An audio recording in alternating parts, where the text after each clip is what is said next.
cross-country skiing, so many trails, and of course the trails at Jackson Ski Touring, and you're going to go and get your lift ticket, and inside there, the center headquarters, you'll see Gorham Bike and Ski, and Jack Steffen. Good morning. Good morning. Well, here we go again, huh? It sounds good. It sounds good. A holiday weekend. Little fresh snow. Fresh snow. People are ready to go on out and go through the woods, and here we go. Now again, let's talk about. We have a lot of guests here coming on through, and let's kind of do a little bit of a cross country skiing 101 for a lot of people who might be up enjoying. And people hear about cross country skiing, and they hear about classic, and they hear about skating.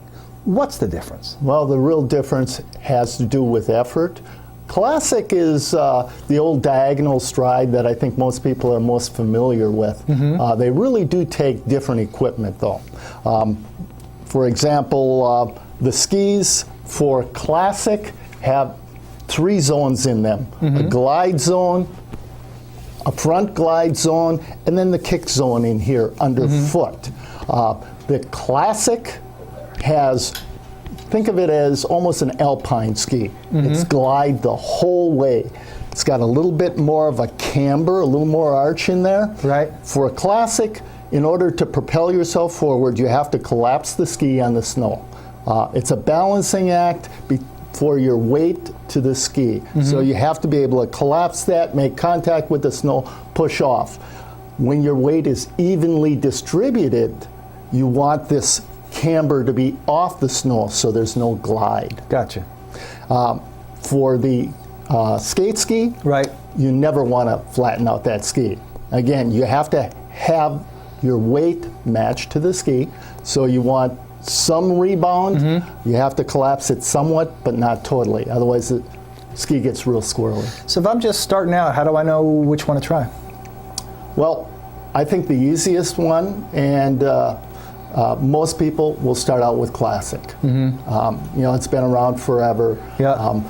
With some of the new technology, the skis with the scales, for Fisher they call it their Crown series. They have the serrations as the kick zone. Makes things a little bit easier. I'd recommend something like that.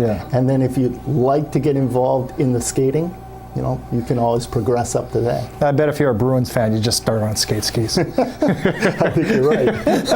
And then in going sort of to the next level, and that is sort of the care of the skis. And when people talk about cross country skiing, they talk about wax. Yes. And then they talk about their skis you wax, and then there are skis you don't need wax, but the skis you don't need wax, you wax them. So what's the deal with wax? Well, we talked briefly about these scaled skis. A lot of people refer to them as no wax skis. Really what that's referring to is normally you had a kick wax similar to this, a hard wax that you'd crayon on, and you'd take a cork and cork it in. Well, the no wax skis do not need that type of hard wax. That's all it's referring to. They still have the glide zones in back, glide zone in front. By waxing that with a glide wax, you're able to not only get better performance, more fun with your ski, better glide, but you also have protection on that base. Otherwise the base can really get pretty ripped up. And very helpful to know, especially as we get into like March and April and the sun comes out, and you don't want those clumps, which I've experienced. It's like Frankenstein. But what do we have here, and what's sort of like wax and brushes 101? Well, I think the most popular wax that that Swix has ever come up with is this liquid F4. This is really a particularly popular thing because sort of an all-condition kind of thing. It's a glide wax, but it's thin enough that in the scale section you can put it on, it will not build up, and it'll prevent that buildup, that glopping on that you had discussed. It works really well. There's a little valve there. You start putting it on, spread it over, let it sit for a minute, minute and a half, and then the beauty of this is the base comes off. You've got a buffing pad there. Oh, there you go. You just buff it off, and you're good to go. I like to take this along with me because you could put it on in the field if you notice that you're having some, your glide kind of went away after an hour, put some more on and you're good to go. And then as you evolve in cross-country skiing, different waxes for different temperatures and snow conditions? Absolutely. There are a number of ways to put on the wax. I think the old way was you would crayon some hard wax on, similar to this, and then you would put on, get your cork out and cork it in. What you're doing with the cork is you're creating heat, and that's driving it into the ski. There's also probably a little bit better method is ironing it in. That's the smell. Sometimes if you go into a cross-country ski center, there's the smell of hot wax, and there you have people dying. Yeah. Yep. And there are a number of different types of waxes. The basic waxes are CH, a hydrocarbon wax. There's specialized waxes that are a little more advanced, LF, a low floral. They have waxes like the Black Wolf wax that has additives for dirty snow. That wax was developed for skiing out in Salt Lake City when they had the Olympics out there. Nice. And then the big Mac Daddy of them all is the hot box. Yeah, and what is the hot box? Well, the hot box is a procedure, really. We iron it, we prep the base, iron in a really soft base wax. Right. And we put it in our hot box, which is about 120 degrees, for 4 hours. So that wax really draws into the ski. Nice. It's said to be equal to about 20 to 25 regular ironing in waxings. So it's really efficient. We let it sit overnight, cool off. The next day we'll scrape it, brush it, and then we'll harden it with a colder wax.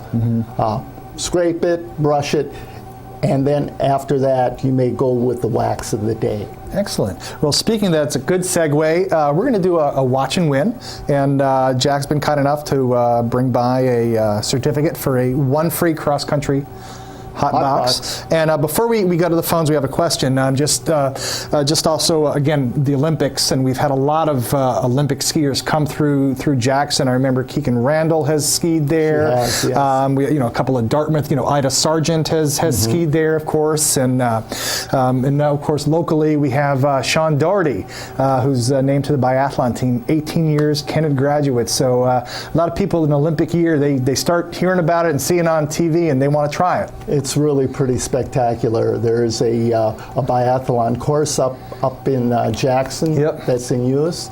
It was kind of fun to see Sean over the Christmas holidays. Nice.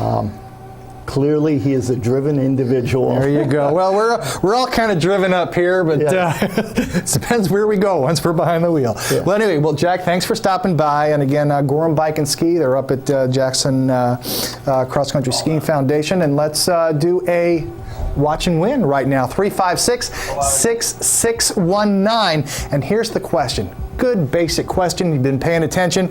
Downhill skiing is also known as alpine skiing.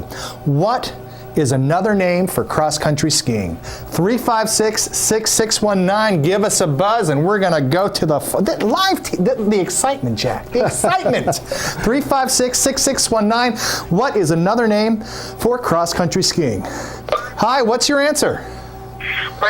My answer is it's also thought of as Nordic skiing.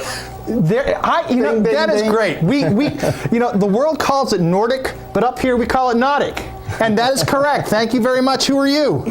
I'm Maureen. Maureen, where are you calling from? I'm calling from Bartlett. All right, Maureen from Bartlett, you hang on just a second. You just won yourself a free cross-country hot box from Gorham Bike and Ski. Jack, thank you very much for stopping by. And we're going to be back with more stuff, and good day to go cross-country skiing. We'll be right back. Thanks, Marty. Welcome to One